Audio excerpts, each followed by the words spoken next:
Opo nga po, nandito po kami sa probinsya. Kasi po, sabi po ni Papa, dito na lang po ako mag-aaral. Kaya pumayag ako at dito na ako nag-aaral. Kaya dito na ako mag-aaral. Nag-aaral pala sa Central School. Malapit lang sa palengke. Kaya ayaw ko sa Luyos Elementary School, no? Kasi English speaking doon.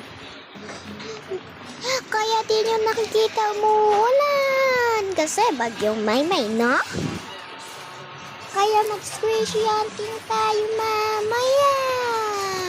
At may kalabaw naman. Oy, alam nyo ba guys, yung kalabaw na yan, yung nasa unahan ay palagi akong tinitignan habang kumakain, no?